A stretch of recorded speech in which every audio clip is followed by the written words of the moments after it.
예수님께서 이 세상에서 하나님 나라의 일을 시작하신 후에 그는 항상 무리를 보시고 불쌍히 여기셨어요. 오늘 읽은 마가복음 6장 34절에서는 예수께서 나오사 큰 무리를 보시고 그 목자 없는 양 같음으로 인하여 불쌍히 여기사 이에 여러 가지로 가르치시더라, 이렇게 말씀하고 있습니다. 요즘 세상은 점점 기계가 지배하는 세상, 컴퓨터가 지배하는 그런 세상이 되어가고 있습니다. 어저껜가 그저껜가 이렇게 컴퓨터 대란이 한번 일어난 적이 있죠. 이렇게 어떤 큰 회사에서 한번 서버 같은 게 먹통이 되니까 전 세계가 다 한 번에 영향을 받는 그런 일들이 생깁니다. 요즘 세상에서 가장 많이 듣는 말이 뭐냐면 인공지능이라는 말, 영어로는 AI, Artificial Intelligence라는 그 말을 너무나 많이 듣고 있습니다. 인터넷에서 그냥 아무 질문이나 내가 궁금한 거를 이렇게 물어보든지 타이핑을 해보면 옛날에는 검색 결과가 막 수만 개, 수십만 개가 나왔어요. 그래서 위에서부터 하나씩 읽으면서 내가 원하는 그런 대답을 직접 내가 찾아야 됐었는데 요즘에는 그럴 필요가 없어졌습니다. 왜냐? 인공지능이 내 상황을 알아요. 내 환경을 알아요. 내가 어디 사는지, 내가 뭘 하는 사람인지 알아요. 그래가지고 내 상황에 맞는 가장 적절한 대답을 그냥 들려줘요. 소리로 이렇게 대답을 해줍니다. 나는 그런가 보다, 이렇게 받아들이면 되는 아주 편한 세상에 우리가 살고 있습니다. 이런 식으로 세상은 점점 좋아지고 편리해져 가고 있는데 참 안타까운 건 뭐냐면 우리의 머리와 우리의 마음도 마치 기계처럼 점점 바뀌어가고 있다는 것, 참 안타까운 일입니다. 예수님께서 가지신 마음, 불쌍히 여기사라는 그 뜻은 아주 간단합니다. 뭐가 불쌍히 여기는 걸까요? 불쌍히 여기는 것은 사람이 슬플 때 그 사람과 함께 슬퍼해 줄 수 있는 것, 그리고 어떤 사람이 기쁠 때 그 사람과 함께 마음을 다해서 같이 기뻐해 줄 수 있는 것, 그것이 바로 긍휼의 마음입니다. 불쌍히 여기는 마음이죠. 그 마음이 바로 참 인간이시면서 참 하나님이신 예수 그리스도의 마음입니다. 오늘 말씀에서 예수님께서 제자들과 잠깐 함께 휴식을 취하고자 하셨어요. 예수님께서는 12제자를 부르시고 그들을 보내십니다. 그래서 회개를 전파하게 하시고 귀신을 쫓고 또 병자를 고치게 하셨습니다. 여러 사람들이 몰려와서 제자들의 말을 듣습니다. 예수님께서 부탁하신 그 모든 일을 다 마치고 나서 제자들은 예수님께 돌아와서 우리들이 이런 일을 했습니다, 이렇게 예수님께 보고를 합니다. 제자들이 예수님을 따른 지가 얼마 되지 않았잖아요. 그런데 그 많은 일을 다 했으니까 얼마나 힘이 많이 들었겠습니까? 그러니까 제자들은 당연히 쉬어야 되겠죠. 우리들도 때때로 이런 휴식의 시간이 필요합니다. 그런데 여기서 참 어려운 점이 있습니다. 뭐냐면 예수님께 찾아오는 사람들이 너무나 많아서 예수님과 제자들이 음식을 먹을 겨를도 없었더라, 이렇게 말씀하고 있습니다. 그래서 예수님께서는 일부러 휴식을 취하기 위해서 한적한 곳으로 배를 타고 가십니다. 그 갈릴리 바다가, 갈릴리 호수가 엄청나게 크잖아요. 그래서 갈릴리 호수를 가로질러서 아마 반대편으로 가시는 것 같아요. 마치 교회에서 시간을 내서 수련회를 가는 것처럼 예수님도 이 제자들과 함께 일종의 영성 훈련을 하기 위해서 이렇게 배를 타고 가시는 거죠. 그러나 그들이 배를 타고 가는 것을 보고 많은 사람들이 예수님이다, 이걸 본 거예요. 그리고 여러 고을로부터 다 몰려와서 배를 타고 가는 예수님과 그 제자들보다 훨씬 더 빨리 뛰어서 예수님을 만나고자 그곳으로 가고 있었습니다. 참, 우리가 이럴 때 어떻게 해야 됩니까? 예수님이라면, 내가 예수님의 마음을 가졌다면 어떻게 했을까요? 우리는 참 귀찮은 것을 싫어하지 않습니까? 그래서 예수님께서는 그들을 피할 수도 있을 것 같아요. 그들이 이쪽으로 몰려오면 나는 다른 곳으로 가고, 더 한적한 곳으로 가고, 더 사람들이 보이지 않는 저 높은 산으로 가고, 이럴 수도 있었을 것 같은데 예수님께서는 그들을 귀찮아하시고 쉬고 싶은 마음이 아니라 훨씬 더 강한 마음이 있었습니다. 뭐냐면 그들이 목자 없는 양 같아서 불쌍히 여기시는 그 마음으로 가득했습니다. 예수님께서는 이제 그들을 만나십니다. 그래서 그들에게 하나님 나라를 가르치시고 또 수만 명의 무리를 아주 적은 음식을 통해서 먹이시고 또 그들의 모든 병을 다 고쳐주셨습니다. 마가복음 5장에서는 예수님의 옷자락에 손을 대어서 만진 한 명의 사람이 나옵니다. 12년 동안 혈루증을 앓았던 여자의 이야기가 나오는데 이제 한 명이 아니라 이 마가복음 6장에서는 수많은 사람들이 예수님의 옷자락에 손을 대서 치유함을 얻습니다. 56절은 이렇게 말씀합니다. 아무데나 예수께서 들어가시는 지방이나 도시나 마을에서 병자를 시장에 두고 예수께 그의 옷가에라도 손을 대게 하시기를 간구하니 손을 대는 자는 다 성함을 얻으니라. 예수님께서 혈루증 걸린 그 여자를 고치셨을 때, 그 여인이 예수님의 옷자락에 손을 대어서 나았을 때 예수님께서는 그것을 아셨습니다. 왜냐하면 예수님께서 능력이 나간 것을 예수님께서 아셨죠. 그런데 이제는 한 사람에게만 그 능력을 주시는 것이 아니라 그 수많은 사람에게 예수님의 옷 가에라도 손을 대고자 하는 그 간절한 마음을 가진 사람들에게 다 그 예수님의 귀한 마음을, 그 능력을 아낌없이 불쌍한 사람들을 위해서 다 나눠주십니다.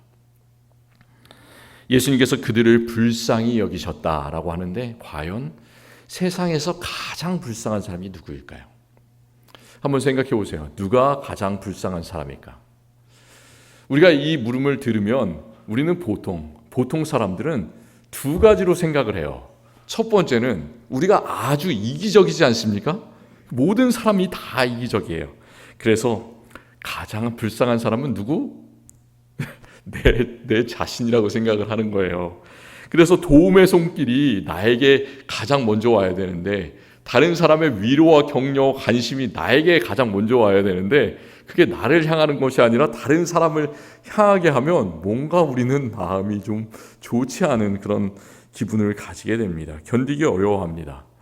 또 두 번째로는 세상에서 가장 불쌍한 사람을 나와는 전혀 관계없는 사회의 가장 밑바닥에 있는 어떤 사람들로 상정을 해요. 머릿속에 그렇게 그림을 그립니다. 왜 그럴까요?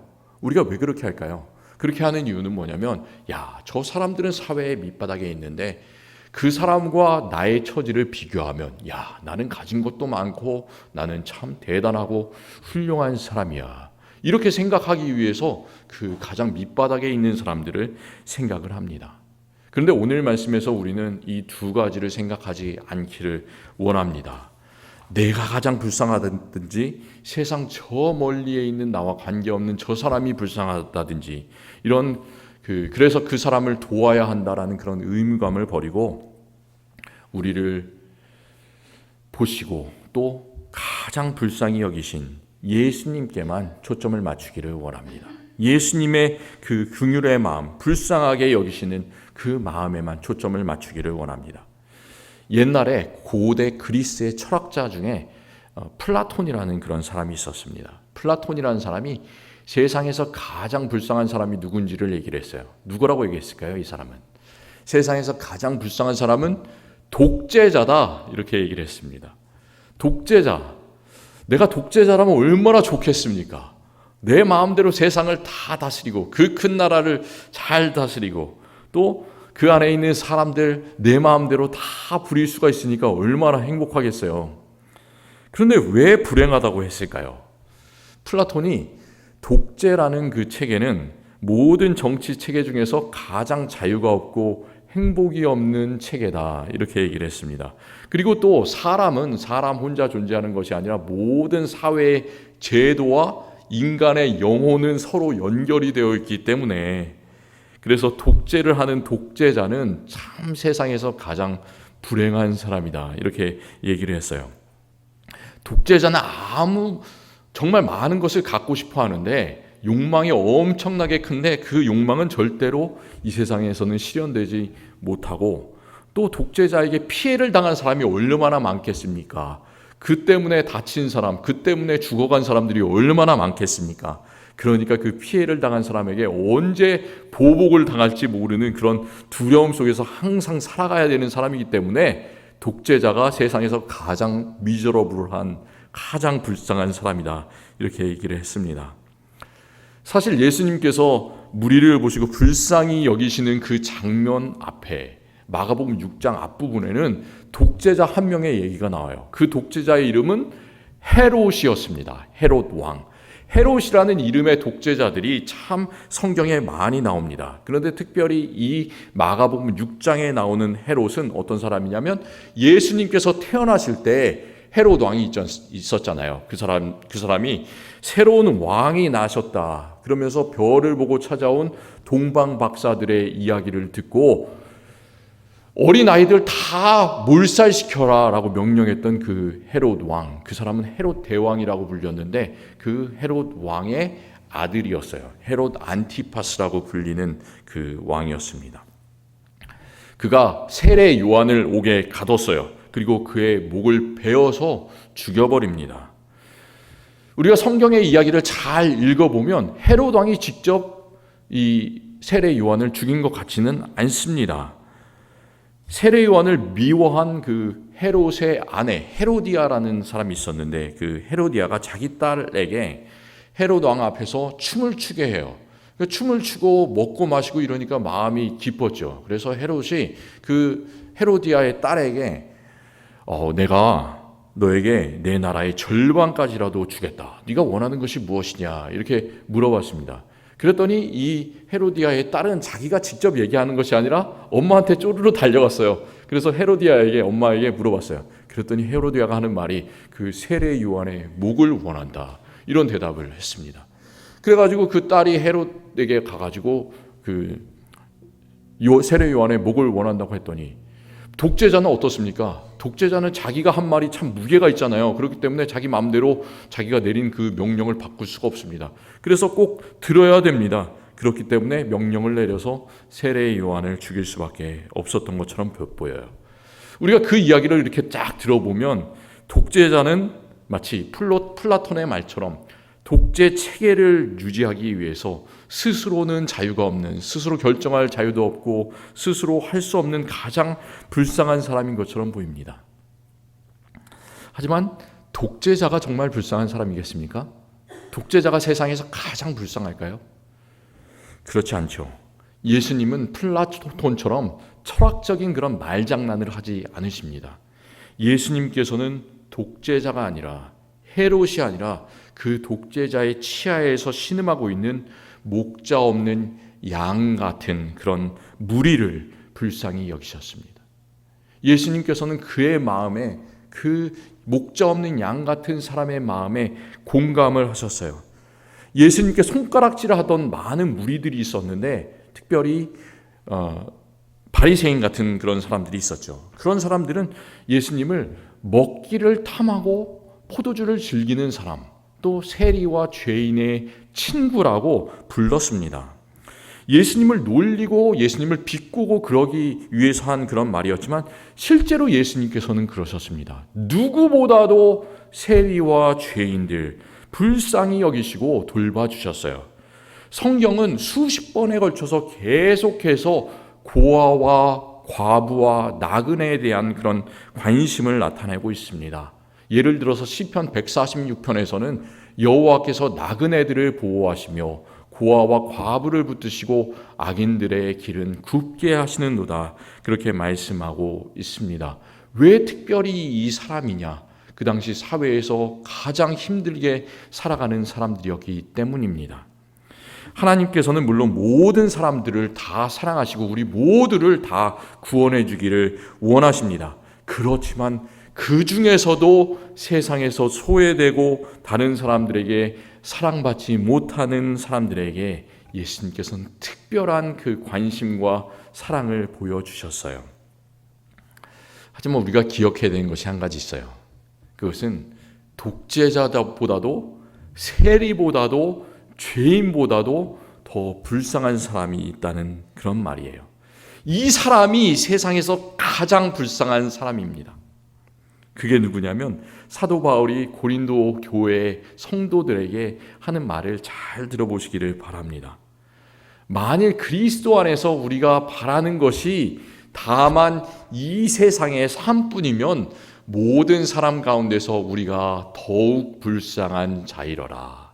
그러나 이제 그리스도께서 죽은 자 가운데서 다시 살아나사 잠자는 자들의 첫 열매가 되셨도다. 이 말씀을 선포하고 있습니다. 세상에 가장 불쌍한 사람이 누구라고요? 그는 예수 그리스도의 부활을 믿지 못하는 사람입니다. 예수 그리스도의 부활을 믿지 못할 뿐만이 아니라 사람이 다시 살아날 수 있다는 사실을 믿지 못하는 사람입니다. 그것을 나에게 적용하면 뭐냐면 나도 예수님과 같이 새로운 몸으로 부활해서 하나님께서 예비하신 저 하나님 나라에서 영원히 살아가신다는 사실을 믿지 못하는 사람, 바로 그 사람이 가장 세상에서 불쌍한 사람이라고 말하고 있습니다. 그렇다면 반대로 세상에서 가장 행복한 사람은 누구일까요? 그 사람은 예수 그리스도의 부활을 믿는 사람, 그리고 몸의 부활을 믿는 사람, 그리고 나의 부활과 나의 영생의 삶을 믿는 사람, 그 사람이 세상에서 가장 행복한 사람입니다. 우리 교회가 해야 되는 여러 가지 일들이 있습니다. 사명이 있습니다. 교회는 우리가 이 한 가지를 늘 기억했으면 좋겠어요. 세상이 참 빠르게 바뀝니다. 교회가 어려워진다는 얘기를 많이 합니다. 사실 그렇습니다. 그런데 교회는 아무리 시대가 변하더라도 예수님께서 하셨던 그 일을 그대로 하면 됩니다. 교회의 사명은 아주 간단합니다. 마태복음 4장 23절에서는 예수님께서 하셨던 일을 세 가지로 요약하고 있습니다.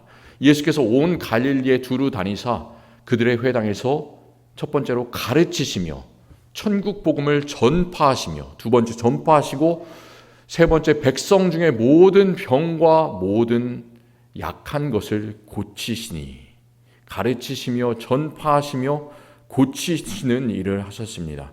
그것은 세상이 어떻게 변하든지 우리 교회의 사명입니다. 그래서 우리는 5가지 일을 꼭 해야 됩니다. 예배 드려야 되고, 교육해야 되고, 교제해야 되고, 전도를 해야 되고, 봉사의 일을 감당해야 됩니다. 하지만 우리가 이 모든 일을 다 잘하기 위해서는 현실에서 닥치는 참 여러 가지 어려움들이 많이 있습니다. 우리 세상을 잘 섬겨야 되는데 세상을 섬기기 위해서 헌신할 수 있는 사람, 일할 수 있는 사람이 많지 않습니다.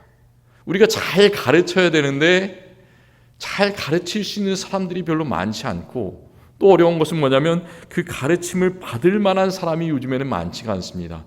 특별히 어린이들, 젊은 세대들 많지 않습니다.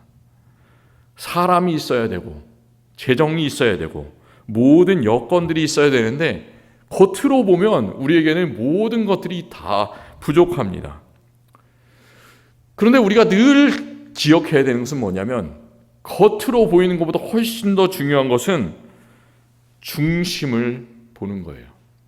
하나님께서는 겉을 보시지 않고 항상 마음을 보시고 중심을 보십니다.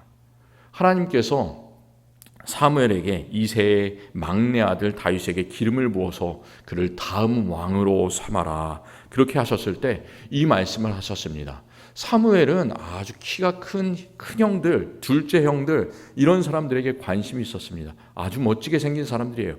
근데 다윗은 이새의 막내 아들, 8번째 아들이거든요. 아직 다 자라나지도 못한 그런 별 볼 일 없는 그런 사람이었어요. 그런데 그 사무엘에게 이런 말을 하시죠. 내가 보는 것은 사람과 같지 아니하니 사람은 외모를 보거니와 나 여호와는 중심을 보느니라.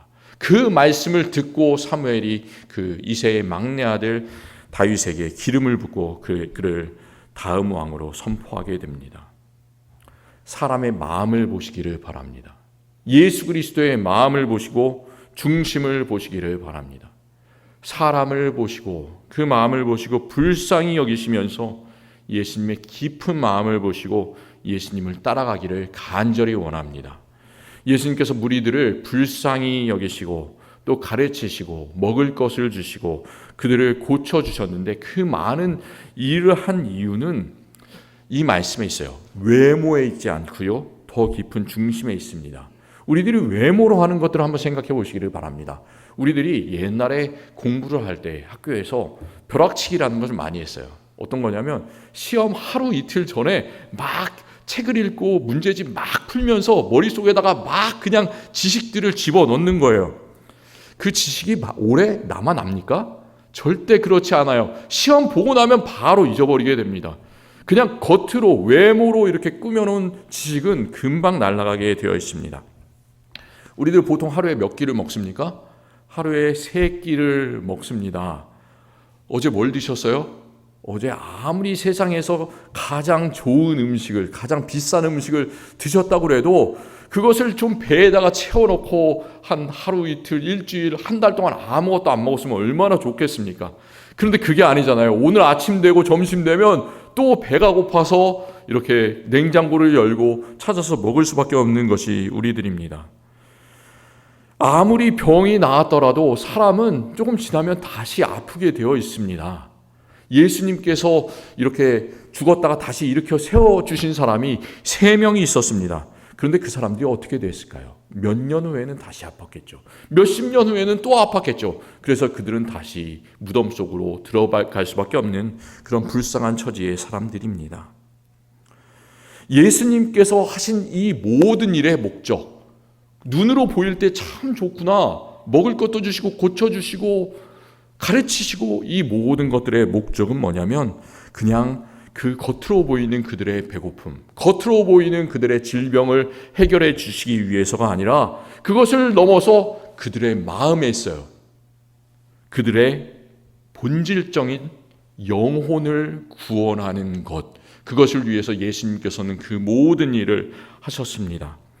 많은 사람들은 우리가 읽은 구절들 다음에 나오는 그 아주 큰 기적 이야기가 나오는데 오병이어의 기적이 나옵니다. 예수님께서 물고기 2마리하고 떡 5개로 5,000명을 먹이셨습니다. 남자만 5,000명이라고 기록되어 있기 때문에 그 숫자를 다 합치면 어린이 그리고 여자 다 합치면 수만 명의 많은 사람들을 먹이셨는데, 사람들이 생각을 해요. 어떻게 그 적은 음식으로 그 많은 사람들을 다 먹일 수 있냐, 이게 거짓말이냐 하면서 마음속에 의심을 합니다.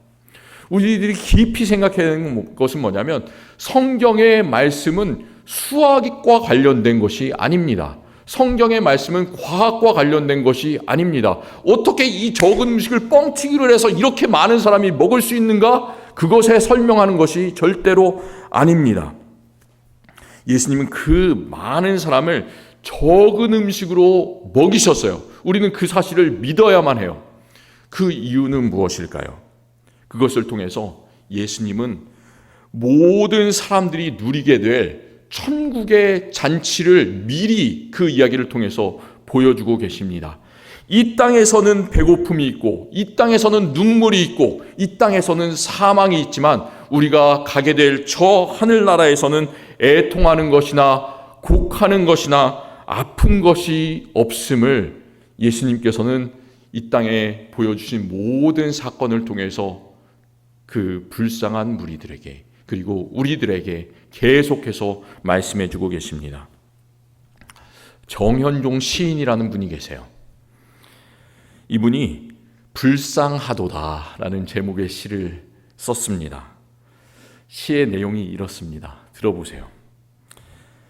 시를 썼으면 그걸 그냥 땅에 묻어두거나 하늘에 묻어둘 일이거늘 부랴부랴 발표라고 하고 있으니 불쌍하도다 나여, 숨어도 가난한 옷자락 보이도다.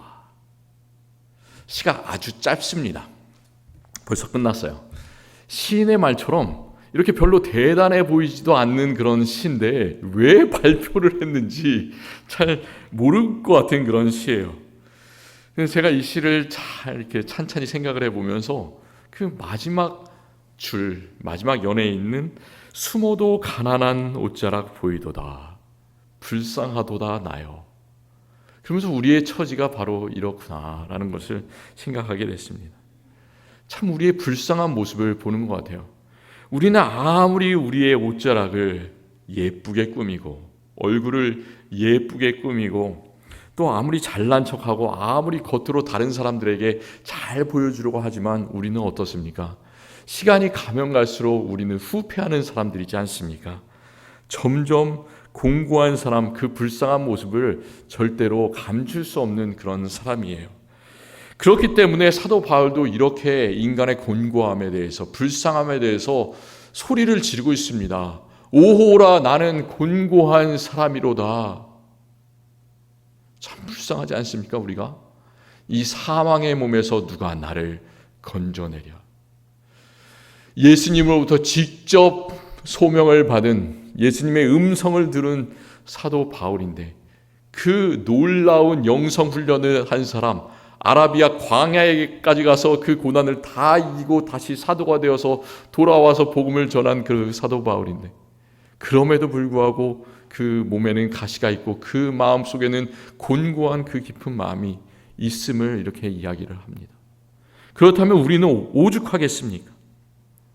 그렇지만 예수님을 믿는 사람, 믿음의 사람들은 곤고한 삶이라는 그 한탄에서 끝나지 않습니다.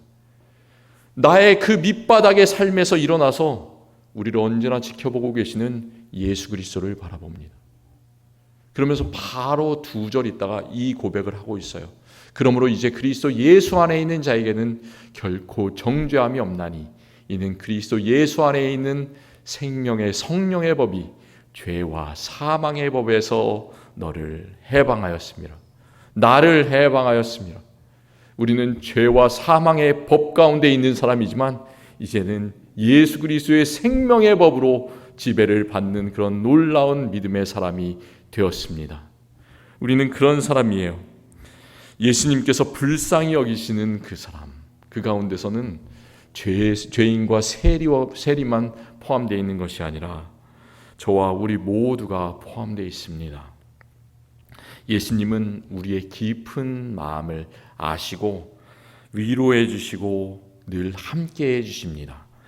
세상은 불쌍하다고 우리에게 손가락질하고 우리를 욕합니다. 그렇지만 예수님께서는 하나님을 누구보다 사랑하는 우리의 마음의 중심을 보십니다. 팔복의 5번째 말씀 가운데 예수님께서 이런 말씀을 하셨어요. 긍휼히 여기는 자는 복이 있나니 그들이 긍휼히 여김을 받을 것이며. 이제는 내 자신만을 불쌍히 여기는 그 눈을 돌려서 예수님께서 불쌍히 여기신 그 사람들 바라보기를 원합니다. 그리고 예수님과 같은 마음으로 예수 그리스도의 복음의 역사를 증거할 수 있는 우리 모든 성도님들 되시기를 간절히 축원합니다. 기도하겠습니다. 사랑의 하나님, 감사합니다. 참 우리들 불쌍한 사람입니다. 또 세상에 많은 불쌍한 사람들이 있습니다. 그렇지만 예수님께서는 외면하지 않으시고 그의 마음속에 공감을 가지시고 불쌍히 여기심을 가지시고 슬퍼하는 사람과 함께 슬퍼하시며 기뻐하는 사람과 함께 기뻐해 주십니다. 우리는 이 복잡한 세상 가운데, 컴퓨터가 지배하는 세상 가운데 우리의 마음도 마치 기계처럼 변해가는 것을 경험합니다. 다른 사람이 슬퍼해도 슬퍼하지 않는 우리들의 모습을 봅니다. 주님, 불쌍히 여겨 주시옵소서. 우리의 마음속에 예수 그리스도의 마음 갖게 하여 주시옵소서. 예수님께서 가르치시고 천국 복음 전파하시면서 모든 약한 것을 고치셨던 것처럼 우리도 주님께 받은 그 사명을 잘 감당해 갈 수 있는 믿음의 사람 되게 하여 주시옵소서. 예수 그리스도의 이름으로 기도합니다. 아멘.